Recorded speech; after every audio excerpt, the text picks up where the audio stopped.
नमस्कार प्रिय विद्यार्थियों, वीके नॉलेज इलेक्ट्रिकल में आप सभी का स्वागत है। आपके आईटीआई के सीबीटी एग्जाम के लिए एम्प्लॉयबिलिटी स्किल्स की डे बाय डे आपको क्लासेस दे रहे हैं और फर्स्ट ईयर वालों के लिए ये हमारी क्लास नंबर 3 है। इससे पहले आपको 2 क्लासेस और भी दी है। इंपॉर्टेंट क्वेश्चंस उसमें भी करवाए हैं। हूबहू आपके पेपर में यही क्वेश्चंस होंगे। हम गारंटी देते हैं कि आपके एम्प्लॉयबिलिटी स्किल के जो 25 के क्वेश्चन है वो 25 के 25 इन क्लासेज में से होंगे। बस कंटिन्यू इन सभी क्लासेज को जरूर देखिएगा। चैनल को सब्सक्राइब कर लीजिए क्योंकि हम आपको जो पिछले साल के प्रीवियस पेपर है उनके ओरिजिनल पेपर भी हल करवाएंगे, जिनमें एम्प्लॉयबिलिटी स्किल के 25 क्वेश्चन कैसे आए थे वो भी आपको देखने को मिलेंगे। क्योंकि हमारे आईटीआई में बहुत सारे क्वेश्चंस प्रीवियस पेपरों से रिपीट हो जाते हैं, इसलिए हमारे लिए उनको पढ़ना भी बहुत जरूरी हो जाता है। और एमसीक्यू स्पेशल सीरीज है, ये क्वेश्चंस देखने को मिलेंगे एम्प्लॉयबिलिटी स्किल में अच्छे नंबर्स, क्योंकि पास करना इसको अलग से जरूरी होता है। खैर, इस पर मैंने एक डिटेल से वीडियो दिया हुआ है, कितने क्वेश्चन आते हैं, नेगेटिव मार्किंग होती है कि नहीं, हिंदी इंग्लिश पेपर कैसे आता है, उसको भी जरूर देखना। इसी वीडियो की प्लेलिस्ट में वो वीडियो भी आपको मिल जाएगा। यानी पहले एग्जाम पैटर्न, उसकी रूपरेखा, उसका ब्लूप्रिंट भी आपको समझना जरूरी होता है, उसके बाद आगे की तैयारी होती है। खैर, वीडियो को अभी से लाइक जरूर कर देना, चैनल से पहली बार जुड़े हैं तो सब्सक्राइब कीजिएगा और अपने दोस्तों के साथ इसे शेयर कर दो। क्लास फर्स्ट ईयर वाले बच्चे जितने भी हैं उन सब तक पहुंचा दीजिए प्लीज, ताकि वो भी देख सके। और कुछ क्वेश्चन जो हमने पिछली क्लास में पढ़ लिए थे, अब उनसे हम आगे बढ़ेंगे। तो इसमें जो हमारे क्वेश्चन है वो हमने प्रीवियस क्लास में कुछ किए हुए थे, तो वहीं से आगे बढ़ रहे हैं। आज का पहला सवाल है, the block of work time is called a technique. मतलब वो कह रहा है कि काम के लिए समय को ब्लॉक करना, कि भैया मुझे इस समय में यही करना है। जैसे कि मैं तो डिस्टर्ब होता हूँ तो फोन को फ्लाइट मोड कर देंगे, लेकिन इस समय अगर मुझे ये पढ़ना है तो पढ़ना ही है, या ये काम करना है तो करना ही है। ये आपने समय को ब्लॉक कर दिया कि इस इतने समय में मैं और कुछ भी नहीं करूंगा या नहीं करूंगी। तो इस विधि का या इस टेक्नोलॉजी को जो नाम दिया गया ना, उसका नाम है पोमोडोरो। बहुत इंपॉर्टेंट क्वेश्चन है मेरे दोस्त, स्क्रीनशॉट ले लो इस क्वेश्चन का, क्योंकि ये आपको पेपर में देखने को मिलेगा। वेरी मोस्ट इंपॉर्टेंट क्वेश्चन है, प्रीवियस एग्जाम में पहले भी बहुत बार आया है, तो अब भी पूरी संभावना रहेगी। पढ़ लीजिएगा इसे अच्छे से, बहुत ही इंपॉर्टेंट क्वेश्चन है। अगला सवाल देखो क्या कह रहा है। इंपॉर्टेंट क्वेश्चन से एक बार पढ़ते जाओ, अच्छे क्वेश्चन लगे उनका स्क्रीनशॉट ले लेना। बाकी पूरी डिटेल, किसी भी तरह का और अपडेट आपको चाहिए तो डिस्क्रिप्शन में लिंक है टेलीग्राम का, टेलीग्राम ज्वाइन करके रखें, क्योंकि इन्फॉर्मेशन जब भी आती है तो टेलीग्राम पर सूचना प्रोवाइड कराते हैं। कोई इंपॉर्टेंट पीडीएफ्स होती है तो वहां पर डलवा देते हैं। आइए अगले सवाल पर, क्या कह रहा है। रहीम अपने सॉरी सॉरी सॉरी रहीम अपने लंच ब्रेक के दौरान एमएस ऑफिस सीखता है, ये किस प्रकार का उदाहरण है। लंच ब्रेक हुआ, लेकिन वो माइक्रोसॉफ्ट ऑफिस जैसे वर्ड, एक्सेल, पावर पॉइंट ये सब चलाना सीख रहा है। तो इसे बोलते हैं टाइम मैनेजमेंट, समय का प्रबंधन। कि भाई मेरे पास यार उसी समय टाइम मिलता है मुझे, और कोई टाइम नहीं है, तो खाना खाया, अब मैं फ्री हूं, तो गोसिप करने की बजाय हमारे पास ऑप्शन क्या है कि हम उसका यूटिलाइज करें और हम उसके कुछ नए स्किल्स सीखें। लाइक टेक्नोलॉजी का जमाना है तो कंप्यूटर बहुत अच्छे से चलाना आता है, तो सब कुछ है। तो इसे टाइम मैनेजमेंट बोलते हैं। ए ऑप्शन के साथ आपको जाना है। आई होप कि क्वेश्चन आपको समझ में आ रहा है और एग्जाम में जब सवाल आएगा तो आप इसे सही करेंगे। क्वेश्चन बड़े इंपॉर्टेंट है, पढ़ लेना बहुत अच्छे से और याद रखना जरूरी है। देखो, ऐसे नहीं कि यहां मैंने पढ़ लिया, हाँ जी पेपर में आएगा तो मैं कर दूंगा, इससे काम नहीं चलता। इसके लिए आपको मेहनत करनी है और कंटिन्यूटी बना करके रखनी है। अगला सवाल देखो, भानु 25 मिनट का टास्क प्लानर बनाती है और ब्लॉक किए गए समय में कभी भी विचलित नहीं होती है, वह कौन सी विधि अपनाती है। सेम क्वेश्चन एक तरह से रिपीट हो गया। उसने एक 25 मिनट का टास्क बनाया है कि इस 25 मिनट में मुझे ये करना है, और बिल्कुल भी उनका कोई माइंड डाइवर्ट नहीं हुआ। ये नहीं कि उसको छोड़ के कोई दूसरे काम लग गई हो। तो यही है वो पोमोडोरो जिसकी हम बात कर रहे थे। ए ऑप्शन के साथ जाएंगे। पोमोडोरो प्लानिंग इसी को कहा गया है। इंपॉर्टेंट क्वेश्चन है, याद रखिएगा इसको भी। तो इंपॉर्टेंट है, और पोमोडोरो के तो क्वेश्चन पेपर में आएंगे ही आएंगे, पढ़ लेना। चलिए आगे बढ़ने से पहले आपको इंपॉर्टेंट जानकारी देना चाहूंगा। इस वीडियो के डिस्क्रिप्शन में लिंक दिया गया है, हमारा ऐप डाउनलोड कीजिएगा। एप्लीकेशन पर हमने आपको मॉडल टेस्ट सीरीज की व्यवस्था प्रदान की है, जिससे आप अपने सीबीटी एग्जाम की प्रैक्टिस कर सकते हैं। वो कई बार होता है ना कि क्वेश्चन को हमने पढ़ तो लिया जब, लेकिन पेपर में सामने आया तो भूल गए और बहुत सारी गलतियां कर बैठे। क्योंकि मेन एग्जाम में गलतियां करने का मौका नहीं मिलेगा, इसलिए हमारी ये मॉडल टेस्ट सीरीज आप ज्वाइन करके अपने प्रैक्टिस कर लीजिए कि कितनी तैयारी हुई। चारों subject, electrician theory, employability skill, workshop, calculation, engineering, drawing, चारों के मॉडल सेट इसमें अवेलेबल है। साथ ही 75 क्वेश्चंस के सेट भी अवेलेबल है। साथ में प्रीवियस ईयर के क्वेश्चंस पेपर जो है उनको भी हमने इसमें आपको प्रोवाइड करवा दिया है। तो बहुत सारा पढ़ने को आपको मिलेगा। टेस्टों को आप अगेन एंड अगेन अटेंड कर सकते हैं। मिलेगा कैसे? डिस्क्रिप्शन में लिंक है, ऐप डाउनलोड करो। एप्लीकेशन पर जैसे रजिस्ट्रेशन करोगे तो ओपन करते ही आपको यहाँ पर देखो एक सेक्शन दिखेगा ITI CBT एग्जाम नाम से। इस पे जैसे ही क्लिक करोगे तो ये आपको आगे थंबनेल और बैनर नजर आएगा, तो इस पर क्लिक करके आप ज्वाइन कर सकते हैं। प्रैक्टिस करना जरूरी हो जाता है, उससे आपको पता लगता है कि क्वेश्चन सामने आएगा तो कैसे करेंगे। और इसमें कुछ नए प्रश्न भी होते हैं जो आपको सीखने को मिलते हैं। और जब तक नई चीजें नहीं सीखेंगे तो कहीं ना कहीं हम रिपीट करने वाली चीजों की गलतियां कर बैठेंगे। तो हमें रिपीटेशन वाली गलतियां नहीं करनी है। आइए अगले सवाल पर। किसी भी समस्या का समाधान ढूंढना कौशल के रूप में जाना जाता है। यानी आपके सामने प्रॉब्लम आ गई, अब उस प्रॉब्लम का आपको सॉल्यूशन ढूंढना है। क्या सॉल्यूशन ढूंढेंगे, उसे क्या बोलेंगे भाई? Over thinking, critical thinking, decision making नहीं, प्रॉब्लम सॉल्विंग बोलेंगे भाई। समाधान ढूंढना बोलते हैं। यानी इसका माइंड जो है वो क्या है? प्रॉब्लम सॉल्विंग माइंड है। यानी आई किसी भी तरह की समस्या कि ये है इसका सॉल्यूशन। वह पिछली क्लास में इस पर चर्चा भी हुई थी, तो मुझे लगता है कि आपको ये पॉइंट अच्छे से समझ में आ भी गया होगा। ठीक है ना? डिसीजन मेकिंग होता है कि जब आपको कोई निर्णय लेना हो, टीम लीडर के रूप में आप क्या निर्णय लेते हैं कि ऐसे ऐसी एक स्टेज आ गई, अब आपको क्या करना है। तो ऐसे में आपको मार्गदर्शन करते हैं तो ये क्या कहलाता है? तो उसे अपन डिसीजन मेकिंग बोलते हैं। Finding a solution to any problem is known as problem solving skill. English में भी याद रखो, बहुत सारे क्वेश्चन ऐसे हैं जो इंग्लिश हिंदी दोनों में आएंगे, लेकिन कुछ क्वेश्चन केवल इंग्लिश में ही देते हैं। वो पिछले साल का मैं एक पेपर दिखाऊंगा ओरिजिनल आपको, 2024 वाले की बात कर रहा हूं मैं। बच्चे बहुत परेशान हुए थे, गुरुजी हुआ क्या था उसमें? हुआ ये कि उन्होंने हिंदी दी नहीं। चार चार पांच पांच क्वेश्चन ऐसे थे जिनमें हिंदी नहीं लिखी। ठीक है, आ जाओ अगले सवाल पर। क्या पूछ रहे क्वेश्चन देखो, ज्यादा कॉर्नर में कर दिया गया, थोड़ा इधर कर देता हूँ, ये लो बस। क्वेश्चन क्या पूछ रहा है? निम्नलिखित में से कौन समस्या समाधान का एक चरण नहीं है? Which of the following is not a step in problem solving. समस्या का समाधान करने में कौन सा स्टेप नहीं है? सबसे पहले देखो समस्या की पहचान करो भाई कि है क्या एक्चुअल में।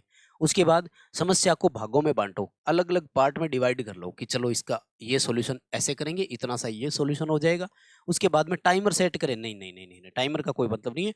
समाधान खोजें, हाँ, फाइंड सॉल्यूशन कि ये प्रॉब्लम्स है हमारी इन पार्ट्स में है, तो अब इनके सॉल्यूशन क्या क्या है।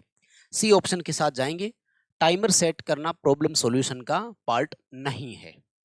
आई होप कि सिंपल क्वेश्चन और आपको वेरी इजी वे में समझ में भी आ रहा होगा। कोई प्रॉब्लम नहीं है, सही चल रहा है ना क्वेश्चन? बताओ भाई, सही चल रहा है इसका मुझे कैसे पता लगेगा? आप वीडियो को लाइक करो। जब नंबर ऑफ लाइक्स बढ़ेंगे तो मैं समझ जाऊंगा कि हाँ आपको भी समझ में आ रहा है। बिना सब्सक्राइब किए नहीं देखनी क्लास प्लीज। नम्र निवेदन है, चैनल को सब्सक्राइब करो, शेयर भी करो, जितना कर सकते हो दोस्तों तक पहुंचाओ प्लीज। क्यों पहुंचाओ? क्योंकि जनरली हम साल में लगभग 8-9 महीने कंपटीशन एग्जाम वालों को तैयारी कराते हैं, तो ये क्लास कंपटीशन एग्जाम वालों के आगे जाती है, IT वाले बच्चों तक पहुंचती नहीं है। इसलिए मैं निवेदन कर रहा हूँ कि प्लीज आप शेयर कीजिए। आइए अगले सवाल पर। यदि कोई समस्याओं का समाधान खोजने में सक्षम है तो उसे क्या कहेंगे, या वो किस में बेहतर है? यानी प्रॉब्लम सॉल्विंग माइंड है उसका, तो ठीक है वो प्रॉब्लम सॉल्व कर लेगा। If one is capable to finding solution to problem, यानी हर एक समस्या का समाधान ढूंढ सकता है, तो उसे प्रॉब्लम सॉल्विंग ही बोलेंगे। समस्या समाधान के लिए फंस गए, बोले फलाने को याद करो, बुलाओ यार, बोले समस्या का समाधान, इस समस्या का समाधान तो वही बता सकता है। होता है ना, ऐसे अपने भी होता है। याद करने वाली चीज होती है जब अपन उस पर बात करते हैं, तो फिर पूरा ध्यान रखना है आपको, है ना? कोई बात नहीं, हो जाता है, लोगों तो चेंज कर दिया। ठीक है, तो याद रखना इसको भी। अगले सवाल पर आओ, देखो क्या पूछ रहा है। सोनी लैपटॉप पर डाउनलोड की समस्या को ठीक करने की कोशिश कर रही है, वह पहले प्रयास में सफल नहीं हुई, अब उसे क्या करना चाहिए? लैपटॉप पर कोई प्रॉब्लम थी और उसे सॉल्यूशन के लिए वो सॉल्यूशन ढूंढ रहे थे और प्रॉब्लम सॉल्व हुई नहीं, क्या करें? फिर से ट्राई करो, दूसरा तरीका अपनाओ भाई, एक तरीके से नहीं हुआ तो ऑप्शन देखना, आप खुद कर दोगे। नया क्वेश्चन पहली बार आपके सामने आएगा, आप पढ़ते ही कर दोगे। देखो क्या करे। Soni is trying to sorry Soni is trying to fix the download problem on the laptop, she did not succeed in the first attempt, what should she do? अब उसे क्या करना चाहिए? ऑप्शन देखो। ट्राई अनदर वे, यस, उसे दूसरा रास्ता, दूसरा तरीका अपनाना चाहिए। वो कह रहे टास्क की छोड़ देनी चाहिए, क्विट द टास्क। क्यों छोड़ दे भाई? अगर टास्क छोड़ देंगे तो काम कैसे चलेगा? नेवर सॉल्व द प्रॉब्लम कि मैं तो कभी समस्या का समाधान नहीं करूंगी, कसम खा लेती हूँ, नहीं। और क्विट द जॉब वो कह रहा है जॉब भी छोड़ देनी चाहिए, फिर कहाँ जाओगे, खाओगे क्या? सिंपल नॉर्मल कह रहे है ना। दूसरा तरीका आजमाएं, ट्राई अनदर वे, हमें और रास्ता अपनाना चाहिए। अब ये वाला प्रश्न तो अगर आप पढ़ते तो मुझे लगता है कि खुद ही कर लेते। नया सवाल सामने आएगा तो उसके लिए कंफ्यूजन शायद हो कुछ चीजों में है, खैर वो डायरेक्ट हम आपको क्वेश्चन बताएंगे तो कोई प्रॉब्लम नहीं है। अगला सवाल देखो। स्टीव की माँ ने उसे बताया कि मिक्सर ग्राइंडर काम नहीं कर रहा है। समस्या हल करने के लिए उसका पहला कदम क्या होना चाहिए? घर में मिक्सर ग्राइंडर काम नहीं कर रहा है, क्या करना चाहिए? कंप्लेंट करनी चाहिए। किससे करेगा भाई? घर की प्रॉब्लम है। हाँ, मिस्त्री के पास लेके जा सकते हो, वो एक अलग बात थी। आइडेंटिफाई द प्रॉब्लम, हाँ ये ठीक लगा मुझे कि प्रॉब्लम की पहचान तो करो कि इसमें है क्या। कहीं छोटा सा तार ही कटा हुआ हो तो घर पे टेप लगा लेंगे। और खास तौर से अब जैसे जो हमारे इलेक्ट्रिशियन वाले हैं, अब आप अगर इलेक्ट्रिशियन वाले हो और छोटी छोटी प्रॉब्लम के लिए अगर मिस्त्री के पास जाते हो तो फिर आपके लिए तो गलत हो गया ना, आपको नहीं जाना चाहिए। सेल द मिक्सर, मिक्सर बेच दो, खराब मिक्सर को लेगा कौन? उसमें अगर प्रॉब्लम है तो थ्रो इट, उसे फेंक देना चाहिए। दिमाग खराब थोड़ी है, नई चीज कौन लाएगा, पैसे लगते हैं। मतलब सिंपल मैं बोलना ये चाह रहा हूँ, आपको समझ में आ रहा है चीज का। क्या करें? समस्या की पहचान करनी है, हमें हमें वो हमारी प्रॉब्लम पहचान करनी है कि इसमें प्रॉब्लम है क्या, और फिर उसका हमें सॉल्यूशन ढूंढना है कि अब इसका सॉल्यूशन क्या हो सकता है। फॉर एग्जांपल, वायर कटी हुई दिखी तो कोई बात नहीं, घर पे जॉइंट लगा करके टेप लगा देंगे। टेप घर में होती है, प्लायर नॉर्मल घर में मिल जाता है, नहीं हो तो मांग के लेते हैं, पड़ोस में मिल जाता है। उसके लिए फिर खर्चा लगाने की जरूरत नहीं होती। अगले सवाल पर आते हैं, खैर कोई बात नहीं। हम के माध्यम से अपने विचार विचार और भावनाएं साझा करते हैं। सवाल पढ़ो। We can share our thought, ideas and feeling through. मेरे विचार, मेरी सोच, मेरी भावनाएं अगर हमें शेयर करनी है तो क्या करेंगे भाई? कम्युनिकेट करेंगे, संचार करेंगे। और कम्युनिकेशन के बहुत सारे तरीके हैं। सबसे बेस्ट होता है वर्बल कम्युनिकेशन। बोल करके बताओ सामने वाले को, फीलिंग अच्छी शेयर होती है क्योंकि उसमें अपन क्या करते हैं, साथ में फेशियल एक्सप्रेशन भी देते हैं, तो सामने वाले को समझ में आ रहा है कि गुस्से में बात कर रहा है कि हंस करके बात कर रहा है। और नॉन वर्बल भी होता है, यानी इशारों से समझा दिया। रिटर्न कम्युनिकेशन भी होता है, यानी लिखित में बात कर लिया आपने, ठीक है। जैसे व्हाट्सएप पर आप आजकल आधी रात को किसी को बोलते हो हाय कैसी हो, फिर सामने से रिप्लाई आता है कि मैं तो नींद में हूँ, सॉरी। खैर, पर समझ गए आप क्या कहना क्या चाह रहे हैं। कम्युनिकेट करना है हमें, संचार करना है, सबसे बेटर ऑप्शन यही है। बाकी इसमें देखो ऑप्शन ही नहीं है ना आपके लिए, पढ़ना, देखना, सुनना, है ना। बुक रीडिंग करो। अब बुक रीड करोगे तो अपनी भावनाएं किताबों के साथ तो कैसे व्यक्त होगी। खैर, वाचिंग टीवी देख रहे हो, ठीक है, मन बहलाने वाला तरीका है।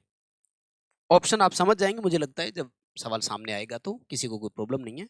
और आई थिंक आपको जो है वो क्वेश्चन प्रॉपर दिखाई भी दे रहे हैं, और ज़्यादा बड़ा क्वेश्चन करने की मुझे ज़रूरत लगी नहीं। चलो फिर भी बड़ा कर देता हूँ ताकि आपको सही से प्रॉपर दिखाई दे। प्लीज़ लाइक के बिना नहीं जाएंगे। बार बार कोई बच्चा बोलेगा कि गुरुजी बार बार बोल क्यों रहे हो, बोले बिना आप करते भी तो नहीं हो ना। और एप्रिसिएशन की जरूरत है प्लीज़। आइए अगले सवाल पर। Effective communication needs to be. एक प्रभावी संचार के लिए आवश्यक क्या है? कम्युनिकेशन एकदम प्रॉपर हो ताकि सामने वाले को पहली बार में समझ में आ जाए कि बोलना क्या चाह रहा है। क्या क्या होना चाहिए? सिंपल, साफ सुथरा हो, क्लियर होना चाहिए और कंप्लीट होना चाहिए। ऑल अबव आएगा। सिंपल यानी सरल, कोई घुमा फिरा करके बात नहीं करनी, जो है कम टू द पॉइंट। फिर क्लियर, स्पष्ट, अगले अगले को समझ आना चाहिए कि क्या बोलना चाह रहे हैं, क्या चाहिए उसे, और कंप्लीट पूरा करना है। ऐसा नहीं कि चलो ठीक है बाकी बाद में और बताता हूँ ना, एक ही बार में बता कर जाओ जितना बताना है। समझ में आ रहा है सवाल सबको? डी उत्तर के साथ जाएंगे। उपरोक्त सभी हिंदी इंग्लिश दोनों में है, और मुझे लगता है कि आपको हिंदी इंग्लिश दोनों जो है वो प्रॉपर तरीके से समझ में आ ही रहा होगा। आइए अगले सवाल की तरफ बढ़ते हैं। आपको भी साथ में क्वेश्चन का आंसर करना है तो करते रहिए, कोई दिक्कत नहीं है। मैं हल इसलिए करा रहा हूँ कि थोड़ी समय की बचत होती रही, इसलिए फटाफट भी चलना जरूरी है। अब समय थोड़ा सा कम है, हालांकि मैं वो तो नहीं कर सकता कि 10 मिनट में 35 क्वेश्चन करवा दूं, थोड़ा समय तो हमारे यहाँ लगता है, लेकिन इन चीज़ों को एक्सप्लेन भी तो करते हैं तो आपको समझ में आता है। अगले पॉइंट पर आइए। खैर, इनमें से कौन सा संचार का प्रकार नहीं है, कम्युनिकेशन का तरीका नहीं है? देखो, कम्युनिकेशन मौखिक होता है कि नहीं, बोल करके जो अपन करते हैं। गैर मौखिक नॉन वर्बल भी होता है। नॉन वर्बल मतलब हो गया व्हाट्सएप पे टेक्स्ट मैसेज से हम बात कर रहे हैं, वो नॉन वर्बल हो गया। रिटर्न में भी होता है, ठीक है ना। विजुअल भी बोल सकते हैं, विजुअल कम्युनिकेशन है, मतलब देख करके आपको समझ में आ गया कि क्या हो रहा है ना। दो आदमी लड़ रहे हैं तो बताने की जरूरत नहीं है कि वो लड़ रहे हैं, दिखते ही समझ में आ जाता है कि हाँ लड़ रहे हैं, तो ये हो गया विजुअल। सोरो, दुख कोई कम्युनिकेशन का प्रकार नहीं है, नो डाउट। ये एक तरह की फीलिंग है, दुख एक तरह की फीलिंग है, हंसी, दुख, रोना, ये सब आपके फीलिंग्स के प्रकार है, जबकि ये तीनों आपके कम्युनिकेशन के प्रकार है। इसमें अगर रिटन कम्युनिकेशन ऑप्शन आ जाए तो वो भी है, लाइक ईमेल आपने किसी को भेजा, लेटर आपने किसी को लिखा, तो वो आपका लिखित कम्युनिकेशन की कैटेगरी में भी आप उसे डाल सकते हैं। ठीक, क्लियरली समझ में आ रहा है ना? इन क्वेश्चंस को बहुत अच्छे से पढ़ लो, डेफिनेटली एग्जाम में सवाल देखने को मिलेंगे। बहुत इंपॉर्टेंट है क्वेश्चन, और बहुत मेहनत से तैयार भी किया है। आपके लिए इतनी मेहनत की है तो मेहनत का अप्रिशिएशन आपको ही करना पड़ेगा। सवाल पर आइए। Nitya wanted to discussion an issue with her teammate, what type of communication is it? Nitya अपने जो टीममेट है, टीम में जो बंदे हैं साथ में, वर्कर जो है, उनके साथ कुछ चर्चा करना चाह रही है, वो किस तरह का होगा? नो डाउट टीम में अगर चर्चा ही करनी है तो वर्बल ही होगा, मौखिक रूप से ही बोलना पड़ेगा। ये शांत रहने वाला, इशारों वाला, चुपचाप वाला, टेक्स्ट वाला तो काम नहीं होगा ना। ग्रुप में चर्चा करनी है तो वर्बल ही होगा डेफिनेटली। आपको भी बी ऑप्शन के साथ ही जाना है, वर्बल उत्तर कर देना। बहुत इंपॉर्टेंट क्वेश्चन है, पढ़ लो इसे। कम्युनिकेशन वाले में से क्वेश्चन आएंगे, ये कंफर्म है ना। हम सीक्वेंसली आपको बता रहे हैं कि एक भी क्वेश्चन छोड़ नहीं सकते। न जाने कौन सा पेपर में क्वेश्चन एग्जामिनर महोदय डाल दे भाई, तो हमें तो क्वेश्चन को पढ़ना ही है। अगले सवाल पर आइए। जिस तरह से हम बैठते हैं, हमारे चेहरे के भाव और शरीर की भाषा संचार दिखा देगी। क्या? The way we sit, our facial expression and body language show communication. जो बॉडी लैंग्वेज हमें बताएगी, वो क्या बताएगी और किस तरह का बताएगी? कीजिए क्वेश्चन का आंसर। एक से एक बढ़ते हुए सवाल है। ऑप्शन देख के शारीरिक फिटनेस और उधर मत चले जाना। ये हमारा नॉन वर्बल यानी गैर मौखिक ऑप्शन के साथ हमें जाना है। नॉन वर्बल कम्युनिकेशन है, यानी आप बैठे, अब बैठने के दौरान आपका जो भी एक्सप्रेशन आता है, उससे हम पता करते हैं कि ये बैठने में सहज है या असहज है, यानी बैठने में कोई प्रॉब्लम तो नहीं हुई इनको, तो ये अपन देखते ही बता देते हैं। यानी नॉन वर्बल, बिना बोले ही सब कुछ अपन को समझ में आ गया, तो ये कहलाता है नॉन वर्बल कम्युनिकेशन, है ना। फिजिकल फिटनेस और वो तो कम्युनिकेशन का कोई प्रकार ही नहीं है। अगला सवाल देखो। Verbal communication is the use of, verbal communication में किसका इस्तेमाल किया जाता है? शब्दों का इस्तेमाल किया जाता है भाई। हम बोल बोल करके बड़े बड़े शब्द आपको बता रहे हैं, एक्सप्लेन करके आपको बता रहे हैं, तो हम किसका इस्तेमाल करते हैं? मौखिक संचार में शब्दों का इस्तेमाल किया जाता है, वर्ड का इस्तेमाल किया जाता है। बाकी देखो, मैथ, इमेज, संकेत, ये सब हमारे जो है नॉन वर्बल में काम में लिए जाते हैं, रिटर्न में काम में लिए जाते हैं। फोटो साथ में भेज दी चिपका करके, है ना। नॉन वर्बल कम्युनिकेशन में जैसे आप हंस और इमोजी जिसको बोलते हैं, फीलिंग शेयर करने के लिए आजकल इमोजी इस्तेमाल करते हैं ना। टेक्स्ट मैसेज में सामने वाले को हंस करके दिखाना है, तो हंसते हुए की इमोजी आप लोग सेंड करते हैं, है ना। ये व्हाट्सएप, टेलीग्राम, ये जब से आया है ना, इन्होंने कई चीजें तो सुधार कर दी, और वैसे वो चीजें भी इसने दे दी कि अपने समझ में बड़ा इजी आ जाता है। आपको ये चीजें जो है ना वो समझने में बहुत इंपॉर्टेंट हो जाता है। अगला सवाल देखो। मौखिक संचार के रूप कितने हैं? वर्बल कम्युनिकेशन कैसा होता है? अभी फॉर एग्जांपल मान लीजिए कि हमारा आपके साथ जो हो रहा है, तो ये एक तरह का वर्बल कम्युनिकेशन ही है। इसमें हम शब्दों का इस्तेमाल भी कर रहे हैं, साथ में बॉडी लैंग्वेज का भी इस्तेमाल कर रहे हैं, फेशियल एक्सप्रेशन भी आपको दे रहे हैं। तो ये आपका राइटिंग और स्पीकिंग दोनों ही होते हैं। मतलब एक्सप्लेन भी कर रहे हैं साथ में, और लिख भी रहे हैं, बोल करके भी बता रहे हैं। जैसे आपको क्लास में टीचर पढ़ाते हैं, सर जो भी पढ़ाते हैं आपको, तो वो पढ़ाते समय बोल भी रहे हैं और लिख भी रहे हैं कि आपके एम्प्लॉयबिलिटी स्किल के 25 क्वेश्चन आएंगे, और आपको इसमें से 9 क्वेश्चन सही करने जरूरी है। यानी 17 नंबर पास होने के लिए लाने हैं, 9 क्वेश्चन सही करोगे तो 18 नंबर बन जाएंगे, तो आप पास हो जाओगे। तो लिख भी रहे हैं और बोल करके भी बता रहे हैं। तो ये आपका वर्बल कम्युनिकेशन होता है। ठीक, सिंपल, कोई प्रॉब्लम नहीं है। आई होप कि सवाल आपको समझ में आ ही रहा होगा। एम्प्लॉयबिलिटी स्किल के और बहुत सारे क्वेश्चन है, वो सीबीटी मोड आप प्रैक्टिस कीजिए, हमारे ऐप में आइए, तो एप्लीकेशन से आप बेटर से बेटर प्रैक्टिस भी कर सकते हैं। क्लासेज तो खैर कंटिन्यू होगी। पिछले साल के जो 25-25 क्वेश्चन है ओरिजिनल पेपर 2023-24 के बहुत है हमारे पास पेपर, तो वो तो हम आपको हल करवाएंगे ही, लेकिन हमारे लिए ये भी ज़्यादा ज़रूरी है कि हम प्रैक्टिस करें।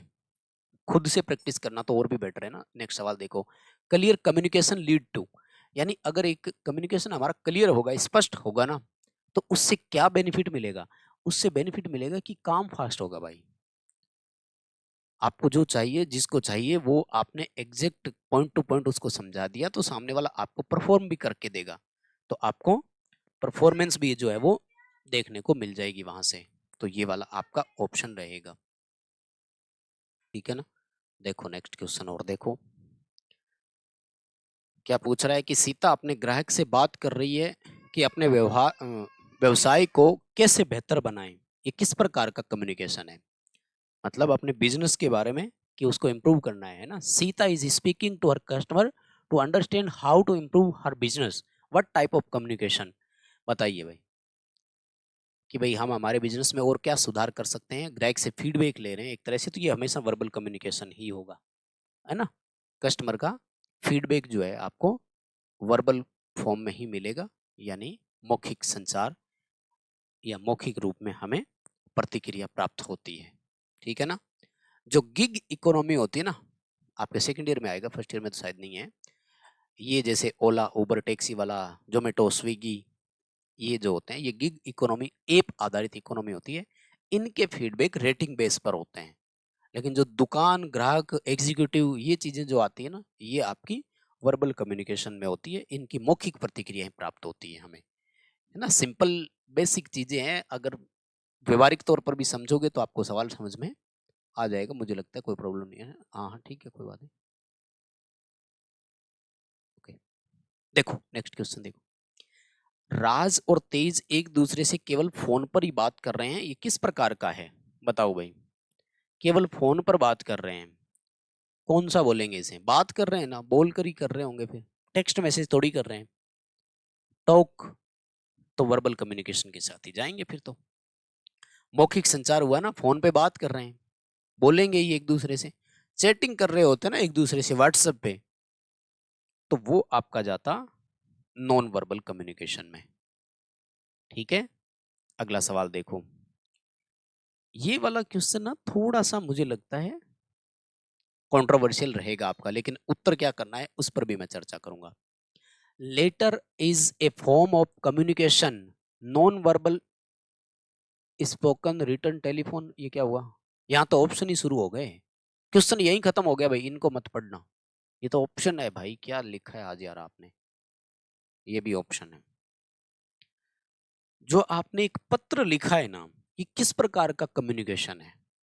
देखो लेटर हमेशा लिखित की फॉर्म में होता है, इसलिए रिटर्न कम्युनिकेशन है, लिखित ऑप्शन के साथ जाना।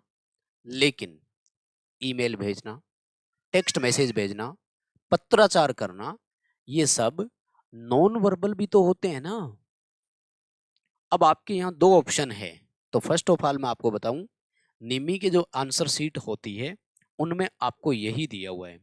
और DGT, director general of training, Bharat सरकार, जो दिल्ली से अप्रूवल होता है, जहां से ये आंसर की आपकी चेक होती है, वो उन्हीं को सही मानते हैं जो उनके आंसर की में दिए हुए होते हैं। इसलिए आप यहाँ रिटर्न ऑप्शन के साथ जाना, और ये ऑप्शन ही आपका सही माना जाएगा, ठीक है ना, ताकि किसी भी तरह की कोई प्रॉब्लम या गलती उसमें ना हो। अगला सवाल देखो क्या कह रहे हैं। A formal letter can be used for purpose, एक जो औपचारिक पत्र होता है, फॉर्मल लेटर को औपचारिक पत्र बोलते हैं, उसका किसके लिए उपयोग किया जा सकता है? फॉर्मल लेटर समझते हैं क्या? एक प्रॉपर तरीके से ही आएगा। फॉर एग्जाम्पल, किसी जगह आप नौकरी कर रहे हैं, तो आपके ऑफिस से आपके, यानी एक अधिकारी का एक कर्मचारी के लिए लिखा जाए, एक स्कूल से एक स्टूडेंट के लिए आए, ये सब फॉर्मल लेटर होते हैं। और इनका केवल और केवल ऑफिशियल यूज ही हो सकता है, लाइक कोई इंफॉर्मेशन देनी हो या कोई जवाब मांगना हो, केवल ऑफिशियल यूज हो सकता है। इनका और कोई इस्तेमाल नहीं है। और वैसे देखो, किसी को बोर करने के लिए भेज दो, कौन लेटर भेजता है बोर करने के लिए, है ना? किसी से मित्रता करनी हो तो लेटर भेज दो, ये टाइम अब गया, है ना? और फाइटिंग, किसी से लड़ाई करनी हो तो लेटर लिख के गालियां निकालो, क्या फर्क पड़ता है, सामने वाला लेटर को पढ़ेगा ही नहीं। तो समझ रहे हैं आप? खैर कोई बात नहीं, लेटर का इस्तेमाल ऑफिशियल पर्पज के लिए होता है, आधिकारिक रूप से ये करना है। जैसे आपके घर ज्वाइनिंग लेटर आएगा, मान लीजिए आप नौकरी लग जाते हो, तो वो ऑफिशियल इंफॉर्मेशन होती है कि भाई आपका सिलेक्शन यहाँ हो गया है, तो अब आप जो है इसे ज्वाइन कीजिए। चलो यहीं रोकेंगे, क्योंकि आगे थोड़ी सी जो है ना वो टाइपिंग एरर है। वैसे तो क्वेश्चन मैं बता देता हूँ, इंग्लिश में लिखा हुआ था कि जब हम लेटर लिखते हैं ना, उसमें ये REG शब्द का इस्तेमाल करते हैं, तो इसका मतलब क्या होता है? तो कुछ बच्चे इसका समझ लेते हैं रजिस्ट्रेशन, नहीं। रजिस्टर्ड समझ लेते हैं, नहीं। इसका होता है रिगार्डिंग। रिगार्डिंग का मतलब होता है सब्जेक्ट क्या है, विषय क्या है। वैसे तो आपको जो ऑप्शन दिए गए हैं वो ऑप्शन ही ऐसे ही दिए गए हैं, रिगार्डिंग के बारे में। रिगार्डिंग का मतलब होता है के बारे में, सॉरी, ये ऑप्शन करना है। से रिलेटेड, किससे संबंधित है। रिगार्डिंग यानी के बारे में या से संबंधित, तो इसे रिगार्डिंग, रिग का मतलब है रिगार्डिंग शब्द है पूरा, कि ये उससे संबंधित है। तो चलिए माय डियर, यहीं रोकेंगे आज की क्लास। आई होप कि आपने नए क्वेश्चन सीखे और जब एग्जाम में आपके सामने आएंगे तो आप इसे कर भी देंगे। इसके लिए आपको प्रैक्टिस जरूर करनी है। फिर सुझाव दूंगा, ऐप का लिंक डिस्क्रिप्शन में दिया गया है, CBT mode practice set join कीजिए और वहां से प्रैक्टिस कीजिए। प्लीज चैनल को सब्सक्राइब और इस वीडियो को अपने दोस्तों के साथ शेयर जरूर करना। बहुत धन्यवाद, शुक्रिया।